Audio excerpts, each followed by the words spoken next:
우리는 지난주에 본문 1절부터 3절의 말씀을 보면서 성도와 국가의 관계에 대해서 살펴보았습니다. 성도가 위에 있는 권세에 복종해야 되는 이유는 세상의 권세 또한 하나님의 권세 아래에 있기 때문이다. 하나님께서 주신 권세이기 때문이다라는 사실을 보았습니다. 그래서 사실 1절부터 3절까지의 핵심적인 내용은 뭐냐면 바울의 관점에서 볼 때 우리는 뭐 이 말이 좀 아주 자연스럽게 들려오지만 바울이 로마서를 쓰고 있을 때에는 이 로마의 황제가 신적인 권위를 갖고 있었을 때 아닙니까? 그런데 로마의 황제의 권위까지도 하나님께서 주신 것이다. 이건 가히 혁명적인 발언이라고 여러분에게 말씀드렸습니다. 그래서 로마서 13장이 정말 말하고 싶은 것은 이 땅에 어떤 권세도 하나님보다 클 수 없고 하나님께서 주신 것이라는 것을 강조해서 설명해 주기 원했던 것인 것이죠. 그래서 위에 있는 권세들은 또한 마땅히 백성을 향하여 선을 베푸는 것이 그들의 책임입니다. 우리 3절이죠. 다스리는 자들은 선한 일에 대하여 두려움이 되지 않고 악한 일에 대하여 되나니 내가 권세를 두려워하지 아니하려느냐. 선을 행하라 그리하면 그에게 칭찬을 받으리라. 이 말씀에 내포되어 있는 의미가 뭐죠? 선을 행하는 국가는 선을 행하는 국민들이 두려워할 필요가 없다는 거예요. 그냥 더 적극적으로 선을 행하면 되는 것이다. 하지만 위에 있는 권세가 즉 국가가 선을 행하지 않는 국가라면 우리는 또한 1절부터 3절 그것이 하나님께서 주신 권세이기 때문에 그 권세에 순종하는 것은 복음으로 지배를 받는다. 복음으로 절제가 되고 복음으로 통제가 되는 것이다. 그래서 여러분에게 존 스타트 목사님의 말씀을 소개해드렸습니다. 다시 한번 소개해드릴게 잘 들어보세요. 우리는 국가에 대한 순종이 하나님에 대한 불순종을 유발하기 전까지만 복종해야 합니다. 국가가 하나님이 금하시는 것을 명하거나 하나님이 명하시는 것을 금한다면 우리 그리스도인들의 명백한 의미는 굴복하는 것이 아니라 저항하는 것, 곧 하나님께 순종하기 위하여 국가에 불순종하는 것입니다. 우리는 하나님이 주신 국가의 권위에 굴복해야 하지만 그 권위는 특별한 목적 그리고 전체주의적이지 않은 목적을 위해 주어진 것입니다. 복음은 폭군과 무정부주의자 모두에게 똑같이 적대적입니다. 그래서 복음은 무정부주의자나 혹은 전체주의적 혹은 이 폭군에게는 적대적이다. 호의적인 것이 아니라 적대적인 것이죠. 왜요? 하나님께서 보통 은혜로 국가의 지도자들을 세워주신 이유는 성도들에게 이 국민들에게 선을 행하게 하려 함인데 그것이 복음으로 위배될 때는 국민들은 저항하는 것이 당연하다라는 사실에 대해서 우리가 본문을 통해서 지난 시간에 강론받았습니다. 자, 이제 지난 시간의 말씀이 원론적인 차원에서 세상 권세에 대한 하나님의 주권을 교훈하는 것이었다면 오늘은 성도가 이 세상에서 세상 권세에 복종하는데 처신하는 행동 강령에 대해서 보려고 합니다. 사실 그건 한 말씀을 우리가 묵상하려고 해요. 한 말씀도 한 표현입니다. 한 표현. 그 표현이 뭔가 하면 5절 말씀인데요. 5절 말씀 우리가 같이 한번 읽어볼게요. 같이 한번 읽습니다. 시작. 그러므로 복종 아니하지 할 수 없으니 진노 때문에 할 것이 아니라 양심을 따라 할 것이라. 이 성도가 이 땅에서 국가의 권위에 순종하고 복종하는 처신의 행동 강령의 원리가 뭐냐? 강동의 원리가 뭐냐? 이것은 양심을 따라 하라는 것입니다. 양심을 따라. 그래서 오늘 우리가 묵상할 것은 양심을 따라 한다는 것이 무엇이냐?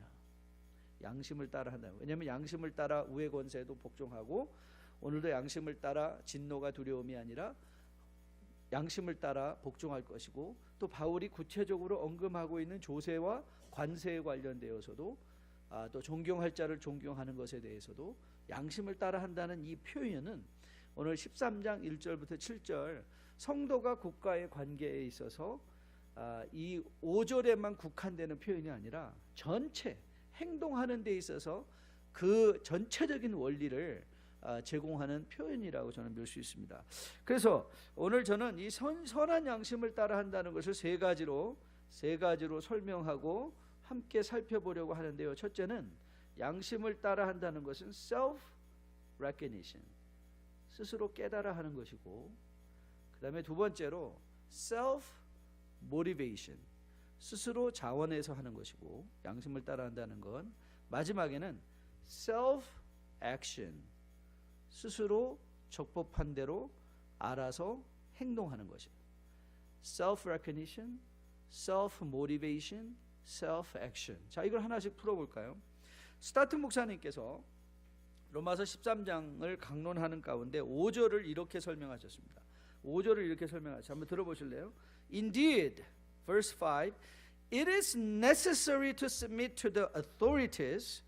우리가 권위자들에게 우리 자신을 복종시키는 것은 필요한데, not only because possible punishment, 진노 때문이 아니라, 처벌 때문이 아니라, 다시 말하면 on account of God's wrath, i.e. in order to avoid it, 하나님의 진노하심을 피하기 위함이 아니라 but also because of conscience, i.e. 다시 말하면 양심에 따라 해야 되는데 from conscientious recognition of the state's God's given role. 하나님께서 국가에 주신 역할을 양심적으로 recognize 함으로 우리가 국가에 복종해야 된다, 이렇게 말한 거죠. 다시 한번 제가 번역한 번역문을 한번 읽어드릴게요. 성도는 국가의 권위에 복종할 필요가 있는데, 단순히 처벌을 피하기 위하여, 다른 말로 하면 하나님의 진노하심, 다시 말하면 피하기 위하여 위할 뿐 아니라 양심, 다른 말로 하면 하나님으로부터 받은 국가의 역할을 양심적으로 깨달음으로 말미암아 복종해야 한다. 자, 이렇게 말했어요. 자, 이게 왜 이제 중요한가? 이 표현이 왜 중요한가? 우리가 이 주석에서 기억할 것이 뭐냐면 conscientious recognition of the state's God's given role. 하나님께서 국가에 주신 역할에 대한 양심적 깨달음이랍니다. 양심적 깨달음. 이 양심적 깨달음이라는 표현이 전제하는 것은 스스로 분별하여 판단하는 것을 전제로 하고 있단 말이죠. 그래서 사실은 바울은 로마서 12장 이후에 거듭난 주의 백성들의 삶의 내용에 있어서 그가 이렇게 살아야 된다라고 풀어가는 그 행동의 강령의 부분, 모든 것들은 율법적인 차원에서 너희가 이렇게 지켜라가 아니라 스스로 판단해서 이 말씀의 의미를 적용하라는 거예요. 어떻게 할 수 있는가 하면 바로 로마서 12장을 열어가면서 그가 이렇게 말한 것이죠. 그러므로 형제들아, 내가 하나님의 모든 자비하심으로 너희를 권하노니 너의 몸을 하나님이 기뻐하시는 거룩한 산제물로 드리라. 이는 너희가 드릴 영적 예배니라. 너희는 이 세대를 본받지 말고 오직 마음을 새롭게 함으로 변화를 받아 하나님의 선하시고 기뻐하시고 온전하신 뜻이 무엇인지 뭐하라? 분별하라. 그러니까 이 바울은요, 우리가 스스로 생각할 수 있는 모든 권리를 우리에게 돌려주고 있는 거예요. 바울이 우리의 행동을 주장하려는 것이 아니라, 바울은 우리에게 너희가 이렇게 살아라라고 행동을 주장하려는 것이 아니라, 이렇게 살아야 되는데 너희 판단에 맡기겠다는 거예요. 너의 판단에 맡기겠다. 저는 이게 믿음이라고 믿어요. 이게 신앙생활이라고 믿어요. 하나님께서는요, 우리에게 일일이 무엇을 행해야 될지를 항목적으로 주시는 분이 아니라, 넌 아침에 일어나서 7시에는 뭐하고 8시에는 뭐하고 성경 오늘 3장 읽고 이렇게 하라고 말씀하시는 분이 아니라, 하나님은 우리에게 자유를 주세요. 자유를 주시고 내가 판단해서 행동하라, 이 말을 하고, 내가 스스로 판단해서 행동하라. 하나님 앞에, 그래서 우리의 선한 제물에, 우리로 하여금 하나님 앞에 선한 제물로 드려지는 삶을 살려는 것이죠. 즉 하나님께서 여러분과 맺기 원하는 관계, 저와 맺기 원하는 관계는 억지가 아닌 사랑의 관계. 사랑하기 때문에 스스로의 자유도 절제할 수 있는 관계를 가라는 거예요. 사랑하기 때문에 스스로 절제할 수 있는 것. 여러분, 주님께서 십자가에 순종하시며 보여주신 아버지와 아들의 사랑 관계입니다. 아들 예수는 아들로서 12형이나 더 되는 천군 천사를 그 즉시 불러내어 십자가를 피할 수 있는 모든 능력을 가지고 계셨습니다. 죄인들을 향한 그러나 아버지의 사랑을 그가 깨달았을 때 그가 죄인들을 위하여 기꺼이 이렇게 하나님 앞에 기도했죠. 다시 두 번째 나아가 기도하여 이르시되 내 아버지여 만일 내가 마시지 않고는 이 잔이 내게서 지나갈 수 없거든 아버지의 원대로 되기를 원하나이다. 여러분 이게 뭔지 아세요? 이게 사랑입니다. 이게 사랑이에요. 아버지의 원대로 아들이 아버지에게 줄 수 있는 가장 큰 사랑이 뭐예요? 나는 이렇게 원하지만 그러나 나의 원대로 마옵시고 아버지의 원대로 하옵소서. 이게 아들이 아버지께 보여줄 수 있는 사랑입니다. 여러분 우리가 살고 있는 시대를 우리는 이미 낀 세대, 이미와 아직이 공존하는 세대라고 말씀을 드렸습니다. 이미 우리 가운데 와 있는 하나님의 나라이지만 아직 완성은 안 된 나라인 것을 우리는 보았죠. 이 낀 세대 속에서 여러분과 저가 부르심을 받고 있는 삶의 목표는 무엇이냐? 뭐 거창한 삶을 일을 이루고 뭐 거창한 성공을 이뤄내는 것이 아니라 모든 성도가 이 낀 세대 속에서 이루어야 될 목표가 뭐냐? 예수 그리스도의 장성한 분량이 충만한 데까지 자라가는 거예요. 예수 그리스도의 장성한 분량이 충만한 데까지 자라가는 것. 그렇다면 우리 또한 우리의 매일의 삶의 현 속에서 하나님 나는 이렇게 원합니다. 나는 이걸 원합니다. 나는 이런 물질적인 성공, 나는 저 인간 보고 싶지 않습니다. 나는 이런 마음의 상태가 있습니다. 그러나 나의 원대로 마옵시고 아버지의 원대로 하옵소서. 이게 성숙입니다. 이게 성숙입니다. 나의 원대로 마옵시고 아버지의 원대로 하옵소서. 이제 가정사역을 하다 보면요, 아버지 학교 어머니 학교 하는 것을 보면 이제 영어권의 친구들이 이제 젊은 이 부모 제너레이션들은 우리 어른 세대들이거든요. 그러니까 60년대 이후의 세대들과 그 이제 이전의 세대들과 1960년대를 기준으로 해서 이후의 세대들이 상당히 다릅니다. 가정에는 아직도 심각한 문제들이 많이 있어요. 그런데 이 문제의 양상이 아주 다르게 나타납니다. 예를 들면 이 부모 제너레이션, 여러분과 저의 제너레이션에 아버지 학교를 가면 50세 이상 정도의 아버지들이 모여 있으면요, 그들에게 있어서 가정의 문제는 뭔지 아세요? 아버지의 부재였습니다. 어머니 부재였어요. 먹고 살기 너무 힘들어서 아이들 래치키드 문 열고 지들이 들어와서 그냥 막 챙겨 먹고 TV 보다가, 그래서 아이들은 엄마 아빠는 자식들을 위해서 열심히 일한다고 나가서 뛰는데 아이들은 집안에서 옐로우 바나나가 돼버린 거죠. 겉은 노란데 속은 하얘버린 아이들로, 언어도 안 통하는. 그래서 가정의 문제가 부재였습니다. 부재. 그래서 우리가 막 강사들이 와가지고 뭐 당신의 아버지 부모님의 부재에 대해서 막 강조를 하면 우리는 다 길티 필링을 받죠. 그런데 요즘 이 세대들한테 그렇게 하면요, 하나도 안 통합니다. 형 뭐야? 저런 아버지도 있어? 왜요? 자기들은 자녀들과 엄청 시간을 보내거든요. 그런데 여러분 현대 문제가 뭔지 아십니까? 현대의 문제는 그런데 아버지의 부재가, 부모님의 부재가 문제가 아니라 too much presence예요. too much presence.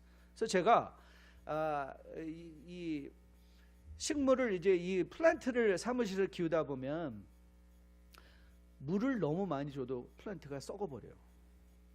물이 없어도 죽지만 물을 너무 많이 줘도 죽어요. 여러분 현대의 이 가정의 가장 큰 문제, 부모들의 자녀들 향한 문제 중에 하나가 뭐냐면 헬리콥터 맘앤 데드거든요. 헬리콥터. 그러니까 자식의 머리 위를 늘 쫓아다니면서 여러분 하나님께서 부모에게 주신 부모의 역할은 뭐냐면 자녀들이 스스로 판단할 수 있도록 그의 인격을 성숙시켜서 자녀가 자기 인생의 가장 중요한 하나님과의 1:1 관계로 들어갈 수 있도록, 하나님과의 관계로 들어갈 수 있도록, 그래서 그가 하나님과의 관계 속에서 스스로 자기가 할 수 있는 일을 선택하고 스스로 자기가 해야만 한 일에 대한 그 마음을 가지고 그 깨달음이 있어야 되는데 부모님들이 자꾸 통제하는 거예요. 너는 뭐 먹어라, 뭐 해라. 어려서는 뭐 먹는 거부터 뭐 딱 끼워주는 거부터 요란과 난리 법석을 떨고, 이 아이가 고등 뭐 애들 아침부터 무슨 사커 게임에 무슨 게임에 다 쫓아다니다가 이제 대학교 들어가니까 엄마가 갑자기 심심해지잖아요. 아니 대학생이라고 못할 게 뭐가 있어. 똑같이 해요. 여러분 한국에 지금 제일 유행하는 게 뭔지 아세요? 한국의 과외 시장에 제일 지금 맞아 unlimited potential possibility, 대학생 과외래요. 대학생들도 다 과외를 해야 된대요. 다 과외를 해야 되고요. 요즘은 이 고등학교까지 이 부모님들을 관리하던 사람들이, 그 관리하던 부모님들이, 자녀들을 관리하는 부모들이 이제는 대학교까지 전화를 한대요. 우리 아이 등록, 이번 학기 등록을 아이들이 안 하고 다 엄마 아빠가 해준대요. 그래서 그 아이들이 건강하게 자라든가요? 일일이 너는 이거 해라, 뭐 해라, 어디 가라. 여러분 그런 자녀를 하나님이 만약에 만드시기 원하셨다면요, 하나님이 우리와의 관계에서도 그렇게 하셨을 거예요. 그렇게 하셨을 거예요. 제가 요즘 성경을 읽으면서, 구약을 쭉 읽어가면서, 열왕기를 묵상하고 구약을 쭉 읽으면서 하면 요번 코로가 제일 힘든 코로 같아요. 이 사실 역사서를 읽는 게 굉장히 힘들어요. 역사서를 묵상하는 것도 힘들어요. 그러면서 계속 제 마음속에, 아니 하나님은 뻔히 알고 계시는데 아니 그런 왕들을 왜 세우시는가? 아니 왜 그런 왕들로 왕위에 서게 하시는가? 히스기야가 뻔히 그거, 이제 우리 히스기야 묵상 들어가는데 뻔히 15년 더 연장시켜 주시면 그 15년 때문에 유다가 망할 건데 바벨론에게 그거 왜 하실까? 하나님 왜 이렇게 자꾸 허용하실까? 이런 일들을 허용하실까? 그런데 저는 깨달았어요. 하나님이 여러분과 저를 위해서 대신 살아주시는 분이 아니라 하나님은 여러분을 하나님의 자녀로 대우해 주시는 거예요. 대신 살아주는 게 아니라. 부모는 자식 대신 사는 게 아니에요.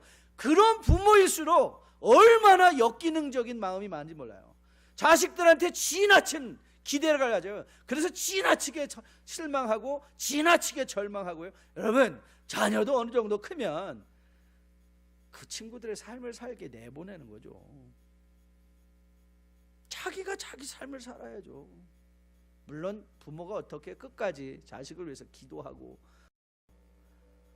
남들보다 더 많이 벌어서 더 부유하게 살려는 것이 아니라 하나님 우리를 통하여 하나님의 영광과 하나님의 사랑을 이렇게 보여줄 수 있고 드러낼 수 있는, 오늘 이 찬양이 우리 여러분과 저에게 기도가 되어서 하나님 앞에 새로운 결심과 결단을 하는 귀한 찬양 되면 좋겠습니다.